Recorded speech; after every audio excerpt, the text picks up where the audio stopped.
we've got to talk about the Brothers War. It has been on its way for a while, and now it's too far along for us to really ignore. There are 4 different new mechanics, which we will talk about. We're going to talk about the mana base, and we're going to talk about some cards that I am excited about crafting. Right? So there are a lot of interesting new mechanics, starting with the meld mechanic. And meld is very interesting because you could turn 2 meld cards into an oversized card. May or may not come about. You almost have to build a deck around a specific card and hope to God that you get it. We're moving more into combos. And here's how it works. You take Urza, Lord Protector, artifact, instance, and sorcery spells cost 1 less to cast. First off, this is a pretty good effect, and he's 3 for 2/4. Nice defender. He keeps your opponent from attacking, and also you make your artifacts, instance, and sorcery spells cheaper. Blue really needed this. It really needed this card in general, but then if you pay 7 and you both control both Urza, Lord Protector, and an artifact named the Might Stone and Weak Stone, then you get to transform these 2 cards by paying 7 into Urza, Planeswalker. Right? And if you look at this card is brutally overpowered. This is a very interesting Planeswalker indeed. And would I say that this is overpowered? When I first read it, I didn't realize that this was from the meld mechanic, and yeah, I thought that this was way overpowered, right? But because you need 2 cards on the ground, then he's not as overpowered as he once seemed. You take this card, you take Urza, Lord Protector, and the Might Stone and Weak Stone, and you meld them into Urza Planeswalker. Yes, you don't get these 2 cards anymore in their effects. The Might Stone and Weak Stone is mostly mana ramp, with maybe destroying a creature or drawing 2 cards, whichever one you need. Both of these cards in and of themselves are usable and playable cards, and Urza is the result of getting both of them on the field. That's why I think meld can actually work, because Urza Planeswalker is by far stronger than either of these cards, but they're playable in and of themselves.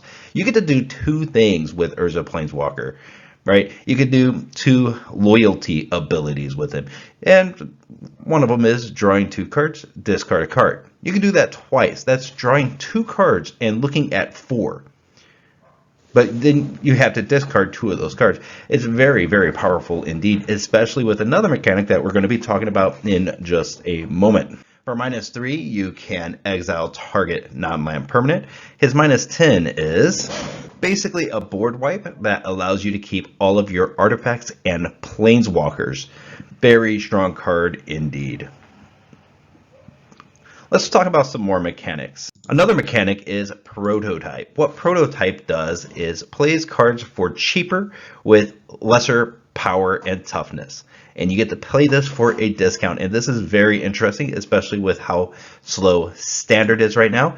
Let's say that you get the Phyrexian Flesh Grogger. And I think that cards like this are going to be very, very, very significant, especially in limited formats. We'd have to see more Prototype cards come out to see how strong it's going to be, but I would imagine that it's going to be pretty good. Because if you draw this in your opening hand, you could play this for 3, 2 black, 1 generic. Later on in the game, you could do this for 7 generic. The Prototype, basically what you're getting is, instead of a 7/5, casting it for 7, you're getting a 3/3, but it still has both menace, lifelink, and that ward, pay life equal to the Phyrexian Flesh Grogger's power. And now that we're on the subject, isn't it nice that we're getting Phyrexian back? Wow, it's been a long time. They did not introduce that we were doing anything with poison. I was really hoping we were, but I'll complain about that at a different time. Anyway, this card can either be very fast, get out onto the field, basically lightning bolt your opponent whenever he goes to remove this card, if he goes to remove this card, or you could play him later in the game where he's a sloggy, groggy death machine for your opponent. And if they don't have a big enough board state to deal with a 7/5, chances are they can't remove it because they'd lose 7 health, and at the later stages of the game, that might not be attainable. Right? Very interesting mechanic. We have to see more of this mechanic for me to really be sold on it. But as it stands right now, I am a fan. Let's move on to Unearth. This is a very old mechanic, actually. I remember this stuff from way back in the day. Can't really remember exactly which set because, I mean, back in the day, whenever I used to play Magic the Gathering, I didn't really care what set they came out of. I just wanted the abilities. So I wasn't nearly as in tune as I am today with what set is coming out and what the cards do. Anyway, I remember this first being introduced to it going up against Unearth and then wanting to put those into decks, and did so very effectively. But here it is again. It's back. Return card to the battlefield. It gains haste and is exiled at the end of turn. So something's out on the field. Let's say an Ashnud's Harvester, one of the cards that has been presented to us. It's just a 3/1 for 2, right? He has an Unearth for 2, so it's the same cost for this one to come out of the graveyard onto the battlefield with haste, swing in. You can wait for the board to be clear, get in for extra damage. You can try get death effects that happen, especially with artifacts and Onicode Anvil type stuff. When an artifact leaves the battlefield, then you create a 1/1 construct token and yada da da da. I think artifacts are going to be very, very, very important. As you can see, 2 of the cards that we have right now are artifacts, and we're going to see a lot more artifacts as things are revealed and as we get the set release coming up on the 18th. After it's unearthed, gets onto the battlefield, has haste, you exile it at the end of turn, and everything, the card's gone. But it does have 2 things it can do. It can attack, die, attack again. And same mana cost for this one in particular. I'm sure that's going to be different for a lot of other things. And there are some cards that have been spoiled that they have better effects if they come back from Unearthed. And yeah, not part of this slideshow, but very well could have been. Anyway, you know, really neat mechanic. We got to see more. There aren't a whole lot of things that are out there for Unearthed right now, but I think that this could be a very useful mechanic, especially mixing it in with kind of a green-black kind of reanimation kind of deck. Like this mechanic has a place there. It also has a place with Onicode Anvil and artifacts coming in and leaving battlefield triggers that can happen. This mechanic is going to go a long way to strengthening that. Next, we're looking at Power Stones, and drumroll, if you remember, Karn, Living Legacy. We kind of know what these Power Stones do. Power Stones do from Karn, Living Legacy.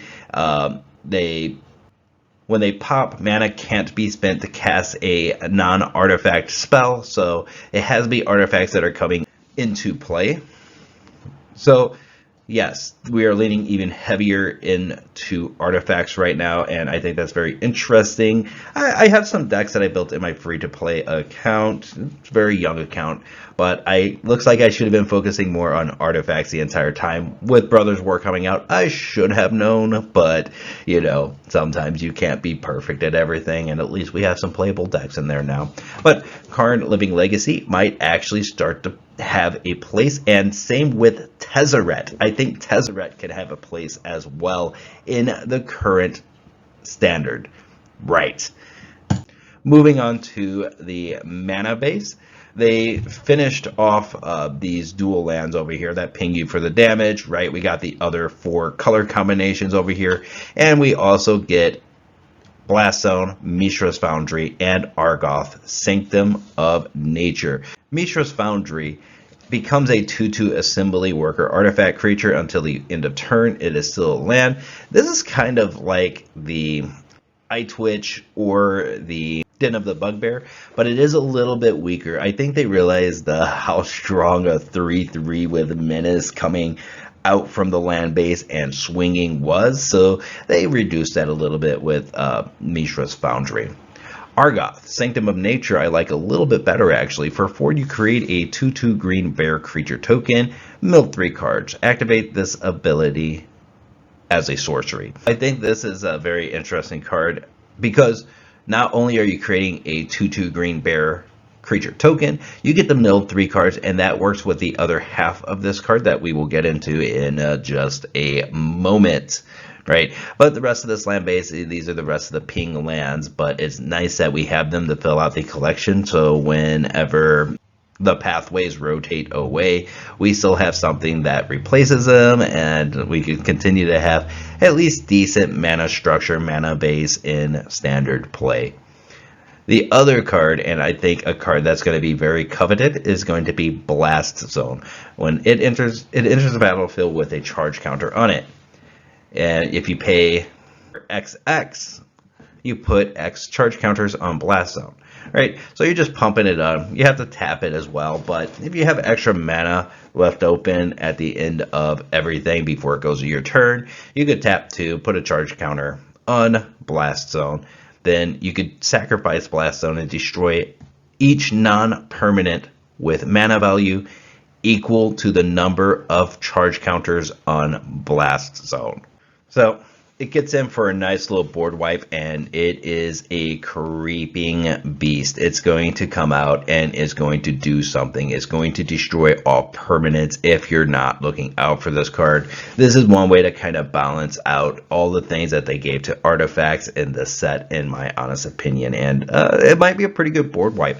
This might be kind of a replacement for Meat Hook Massacre, and maybe why Meat Hook Massacre got the axe, right? Because Blast Zone was right around the corner. They wanted to make sure it was going to get used a little bit. Oh, and it taps for colorless. A lot of these actually tap for colorless, and that's another reason why we're thinking that we're going to get some really big artifacts coming out with Brothers War, because we got all this colorless mana running around, and we got to find somewhere to dump it into. And finally, last but not least, we're going to be looking at 3 cards to watch, and spoiler alert, there might be 2 extra cards on this watch list because we got some interesting meld mechanics, you know. But we're going to start off with Hurkle Master Wizard. Man, if you are wanting to build a Tezzeret build around artifacts and a little bit of draw power and a little bit of control, Hurkle's going to go a long way of keeping you in the game and keeping you involved in the action by having card advantage. So at the beginning of your end step, if you've cast a non-creature spell this turn, reveal the top 5 cards of your library. For each card type among non-creature spells you've cast this turn, you may put a card of that type from among the revealed cards into your hand. Put the rest on the bottom of your library in any order. So not only do you get to choose the order that they go on the bottom, but if you cast an instant, a sorcery, and an artifact, you could look at the top 5 cards and choose an instant, sorcery, and artifact, put them into your hand, and at that point you're just scrolling land to the bottom. It's pretty powerful. It's pretty good. You know, you do your make disappear, and you look at the top 5, you pull a syncopate, put it into your hand. Not bad right there. You get a sorcery out there too, and you get one of those into your hand. It's a really nice way to get through your deck, get the things that you need, and I'm imagining people are going to be targeting this. We're going to see this in Standard.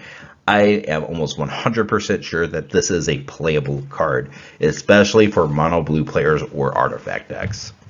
Moving on to Teferi, Temporal Pilgrim. Again, mono blue players are just waiting for this card. They want this card to do really well. And I think that this is a very strong Teferi. So, whenever you draw a card, put a loyalty counter on Teferi, Temporal Pilgrim. First off, holy crap. This actually makes Silver Scrutiny a lot better because paying 2 blue and X generic, you could draw X cards, right?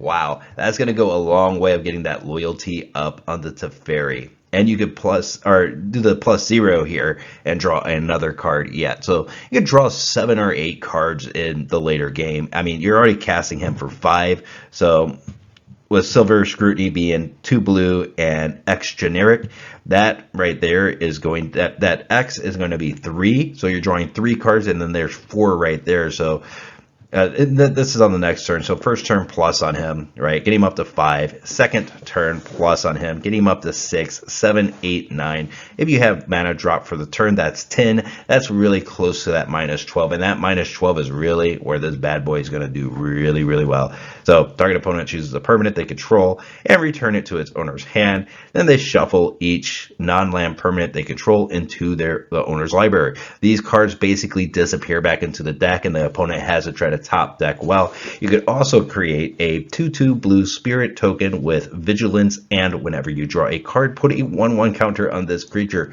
This card is phenomenal for blue. This is really, really good. Draw card decks are back, baby, and they're coming in hot with Teferi Temporal Pilgrim.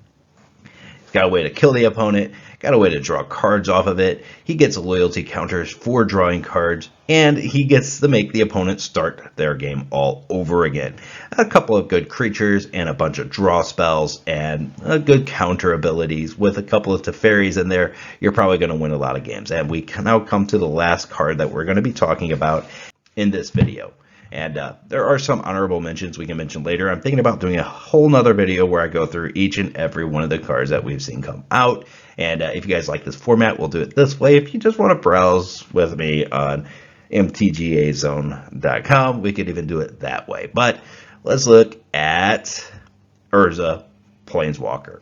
Now, I chose this meld card because I think that this is actually very castable. With this card, you could activate a second loyalty ability with him. So you could either +2, which makes instants, sorceries, and artifacts much cheaper to cost per turn. You gain 2 life, so you gain 4 life, and artifact spells cost 4 less to cast. My God, is that strong. You could be casting 7 cost creatures for, 3. That's strong. That's really strong. His +1 is draw 2 cards, discard a card. So hypothetically, you could draw 4 cards and discard 2 cards. That's very good. Or you can make 2 colorless soldier artifact creature tokens. That could protect Urza to a degree. It doesn't protect against flying, but it does protect him a bit.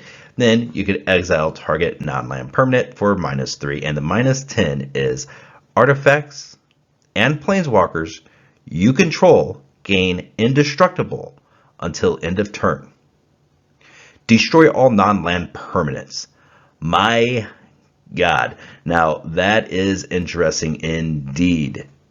This is a way of completely wiping your opponent's side of the board if you're controlling only artifacts and your planeswalkers and artifacts are indestructible. Opponent has to get rid of everything. All they'll have is their lands and everything else is gone. It's basically a board wipe for your opponent alone. And this guy is really strong. But here's the reason why I'm interested in this card over the other meld card that we got, which is also very good. But Urza Planeswalker benefits from having 2 very castable meld conditions. The first one is Might Stone. The Might Stone and weakness. And when it comes into the battlefield, you could either draw 2 cards or target opponent or target creature gets -5/-5 till end of turn. Then you could tap him for 2 colorless mana and be able to cast some artifacts and stuff like that with him. This is a very playable card. It's very, very useful. So, I mean, it's nice to have anyway in the deck. It kills a creature and it's mana ramp as well. Especially with what we're getting in the Brothers War, we're probably getting some big boys that are coming out. So yes, this card is actually very playable in and of itself. And we also get Urza Lord Protector, right? Which makes artifacts, instants, and sorceries cost 1 less to cast, as well as you pay 7, and if you control the Might Stone and weakness, you could cast Urza Planeswalker. yeah, that's it. Those are the three cards that I'm very interested. These are the three cards I'm watching right now. There are others that are very decent that we've seen, but I think for the time being, keep an eye open for people trying to do meld mechanics and stuff like that. Look out for Hercule. Hercule will ruin you. It allows blue to continue to have cards in their hand, and if you see Hercule, be looking for Teferi because this card is going to be a big staple in Standard. We'll see if I'm right about that, but I am about 90% sure that Teferi, Temporal Pilgrim, and Hercule and Urza Planeswalker are all going to be part of the new Standard coming out whenever Brothers War hits the market. Well, thank you for joining today. Make sure that you've liked and subscribed, and I will see you next time in the arena.